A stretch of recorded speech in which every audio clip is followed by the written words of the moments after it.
जैसे आप करा रहे हैं वैसे मैं साधुवाद देता हूँ खंडेलवाल जी आपको बहुत बहुत। तो हमने इनसे 2-3 बार पूछा, हमने उनके बेटे सागर खंडेलवाल से पूछा, उनके भतीजे जी से पूछा, सबसे कि आप इतनी दूर दूर कहाँ, रायपुर के आगे गांव और वहाँ से यहाँ आकर कथा या अन्य जगह, बहुत सारी जगह जहाँ 200-200 300-300 किलोमीटर दूर आते हो, तो कहा गुरु जी ना जाने बाबा की ऐसी क्या कृपा है, हम जिस कथा के पंडाल में पहुँचते हैं बाबा कुछ ना कुछ पंडाल से जाने के बाद ऐसी खुशखबरी सुना देता है कि हमारा कथा में जाना सार्थक हो जाता है। विराज साधु, हमारा कथा में जाना सार्थक हो जाता है।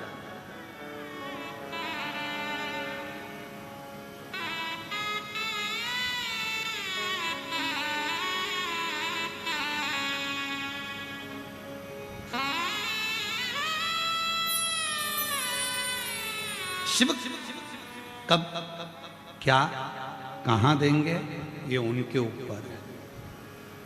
एक कितनी सुंदर कथा है। देवता और राक्षसों ने मिलकर समुद्र का मंथन किया।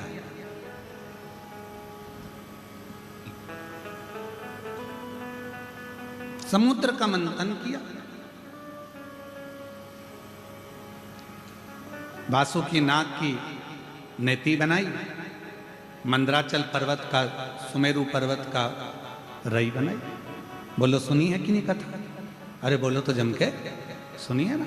अब जो वासुकी नाग था, उस वासुकी नाग को पर्वत में ऐसा लपेटा गया, एक छोर देवताओं ने पकड़ा, एक छोर असुरों ने पकड़ा। वो इधर खींचे, वो इधर खींचे, तो जो पर्वत है वो घूम रहा था, जिससे वो मंथन हो रहा था।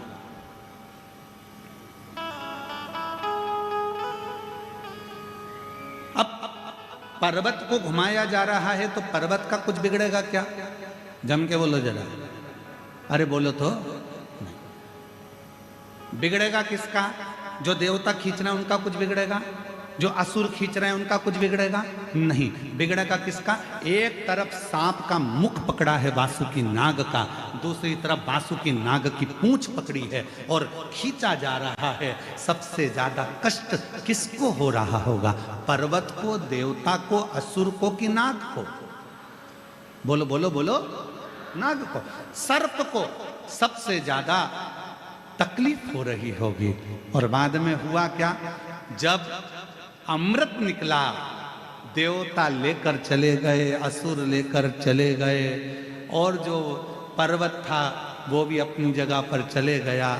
पर सबसे ज्यादा जिसको तकलीफ थी, घिस घिस के वो सांप की हालत खराब हो गई थी। वासुकी नाग के शरीर से रक्त टपक रहा था। वो वासुकी नाग पूरा छरछर हो गया था, एक कोने में पड़ा हुआ था, कोई देख नहीं रहा था, सब अमृत पीने में लगे थे।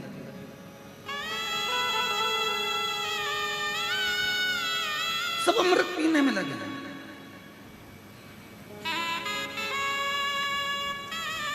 ये दुनिया की रीति है।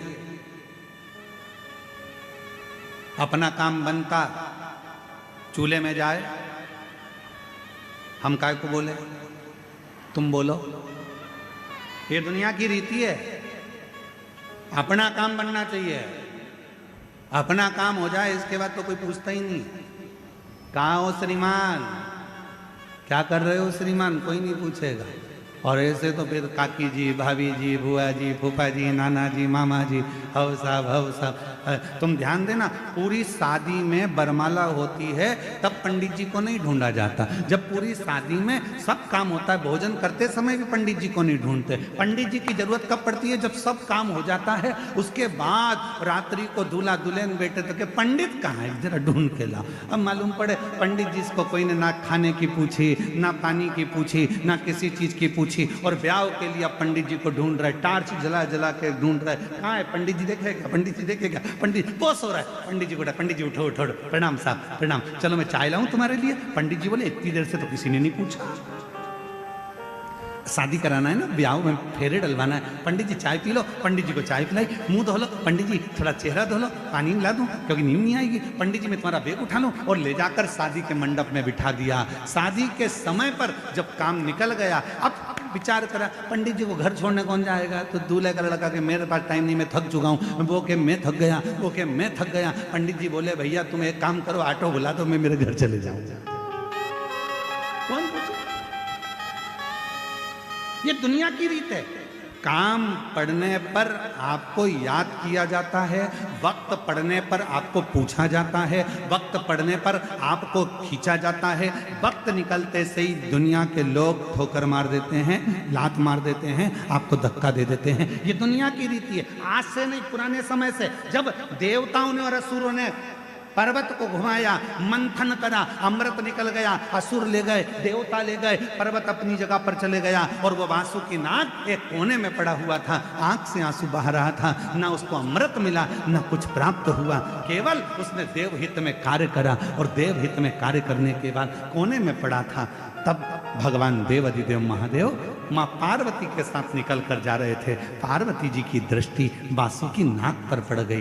वासुकी नाग को माता ने देखकर कहा, प्रभु ये वासुकी, ये वो सर्प जिसने मंथन में अपना पूरा शरीर बेकार कर लिया, पूरा शरीर।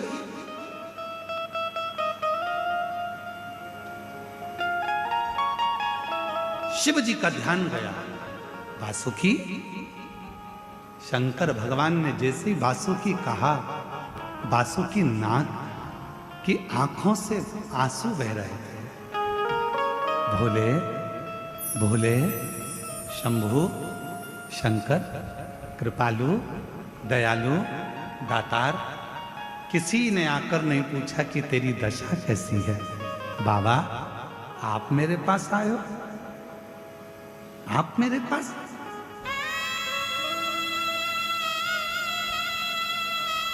शिवजी ने कहा क्यों चिंता करता है, सारे देवता अमृत पी रहे हैं, तेरे लिए लेकर आऊं? वासुकी नाग कहते हैं किसी ने चिंता नहीं करी तो अमृत पीकर करूंगा भी क्या? क्या करूंगा अमृत पी?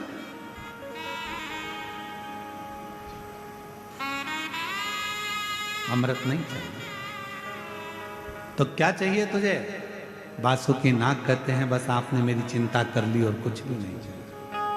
शिवजी ने कहा तुझे अमृत की चाह नहीं है, पर मैं शंकर,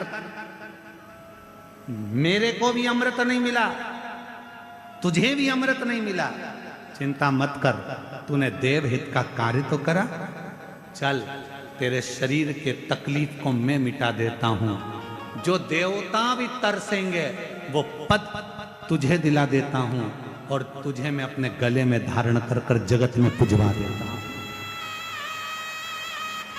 अपने गले में धारण कर कर जगत में पुजवा देता हूं। वो जो टूट चुका था हर तरह से, उसके शरीर के टुकड़े टुकड़े हो रहे थे, शरीर में से रक्त निकल रहा था, एक कोने में पड़ा था वासुकी नाग जिसको कोई पूछ नहीं रहा था। उस वासुकी नाग पर जो हार चुका था, पूरी तरह से टूट चुका था भीतर से, उस वासुकी नाग को भगवान शंकर ने उठाकर अपने गले में धारण कर लिया।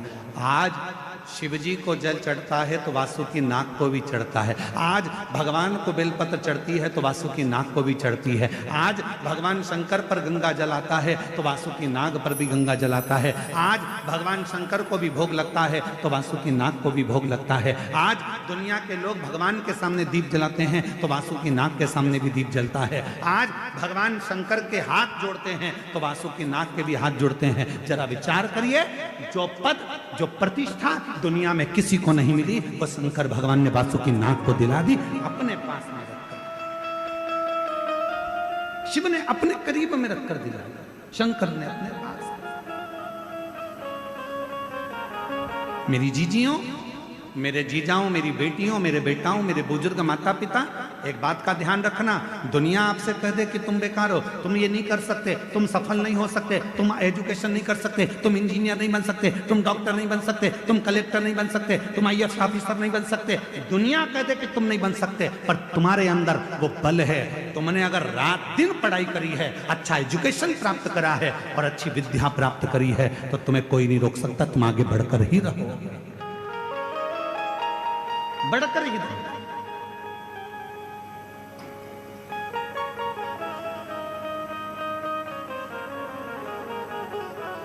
और बड़ी प्रसन्नता के साथ कहना चाहूंगा, आज इस गांव ने घुंगरी खुर्द छोटा सा गांव है, पर इस गांव ने दिल लूट लिया जब हमने देखा कि दरवाजों पर लोगों ने भक्तों के लिए पानी भर कर रखा है और भक्त पानी पी रहे हैं, उनके लिए जो चले आ रहे हैं उनके लिए।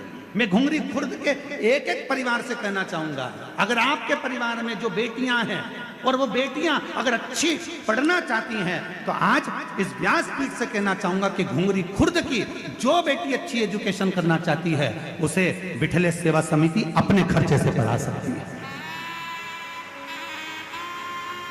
खूब पढ़ो और बेटियां डॉक्टर बने, इंजीनियर बने, कलेक्टर बने, आईएएस ऑफिसर बने, ये हमारी दिल की तमन्ना, ये दिल की तमन्ना। अगर घुंगरी खुर्द की कोई बेटियां पढ़ना चाहें, खूब पढ़ना चाहें, जिस कॉलेज में पढ़ना चाहो आप और जिस स्कूल में पढ़ना चाहो, अच्छे से अच्छी एजुकेशन करो, उसका पूरा खर्चा विठले सेवा समिति सीहोर उठाएगी, आपको अच्छा पढ़ाएगा। अपनी एजुकेशन पर ध्यान दो, खूब पढ़ो। आपकी विद्या की उज्जवलता देखकर हमारे को बड़ी खुशी होती है, बड़ी आनंदता होती है।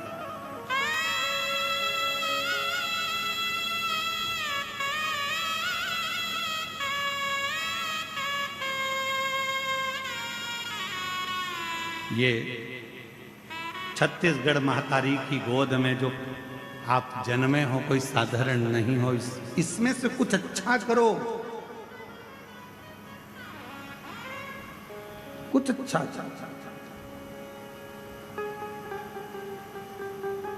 उन्नति की ओर आगे बढ़ो। कोई कह दे कि तुम्हारे भाग्य में नहीं, सब है मेरे भाग्य में। मेरे भाग्य में तुम ये मत सोचो कि मेरी किस्मत। एक पत्र और है बड़ा सुंदर, देखिए।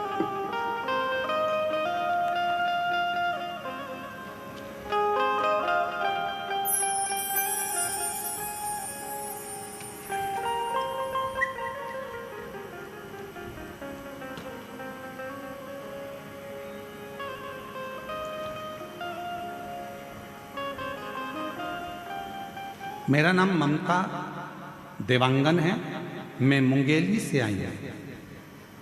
कहीं बैठी हो ममता देवांगन, मुंगेली से। अगर कहीं बैठी हो तो हाथ हिला सकती हैं, और अगर कहीं बैठी हो तो वो यहाँ आकर एक बेलपत्र ले जा सकती हैं। ममता देवांगन मुंगेली से आई है। गुरुदेव,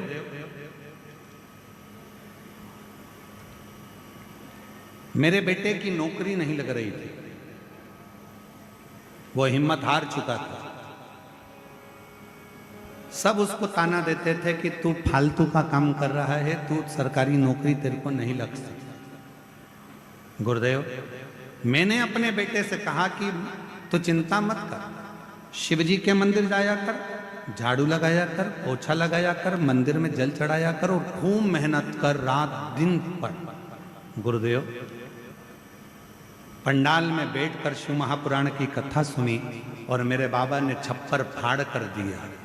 मेरे बेटे ने 4 साल में 4 नौकरी के लिए अप्लाई करा और 5वीं नौकरी के लिए भी अप्लाई करा। शिव की कृपा किसको कहते हैं? बाबा की कृपा से मेरे बेटे की 5 नौकरियों के लिए जो एग्जाम दिया था वो 5 का रिजल्ट एक साथ आ गया। 5 सरकारी नौकरी का रिजल्ट एक साथ आया और बाबा की ऐसी कृपा हुई कि 5 नौकरियां जोरदार थी। पर आज अब मेरा बेटा 5वें नंबर की नौकरी कर रहा है। मेरा बेटा कवर्धा में उद्योग विभाग में एडीआई के पद पर नियुक्त हो चुका है। मैं बाबा को यहाँ प्रणाम करने, मैं बाबा को नमन करने,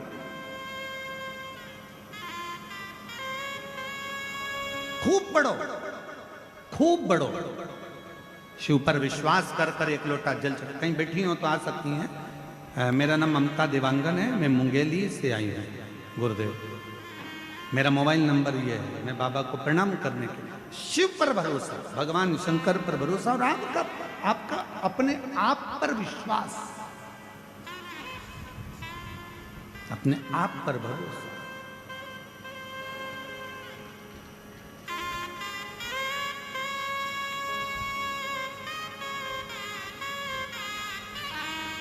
ऐसे दयालु नाथ से रिश्ता बनाइए, ऐसे दयालु नाथ से रिश्ता बनाइए।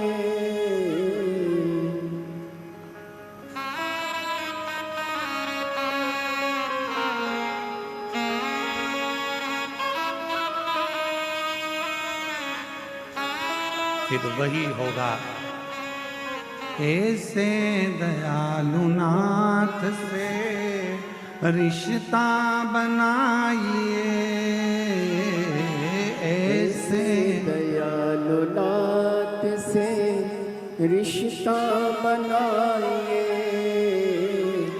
होगा रहेगा आपको जो कुछ भी चाहिए, मिलता रहेगा आपको जो कुछ भी चाहिए। ऐसा होगा जो हुआ कभी नहीं। ऐसा करिश्मा होगा जो हुआ कभी नहीं। मांगा है भोलेनाथ से वरदान एक ही, मांगा है भोलेनाथ से वरदान एक ही। मांगा है भोलेनाथ से वरदान एक ही। मांगा है भोलेनाथ से वरदान एक ही। मांगा है भोलेनाथ से वरदान एक ही। तेरी कृपा बनी रहे जब तक है ये तेरी कृपा बनी रहे जब तक है जिंदगी। हे बाबा, हे करुणा सागर, हे दया सागर, हे दयालु, हे कृपालु, हे करुणा सागर, तू कृपा करने वाला, तू दया करने वाला, ऐसी कृपा कर मेरी जिंदगी में सफलता हाथ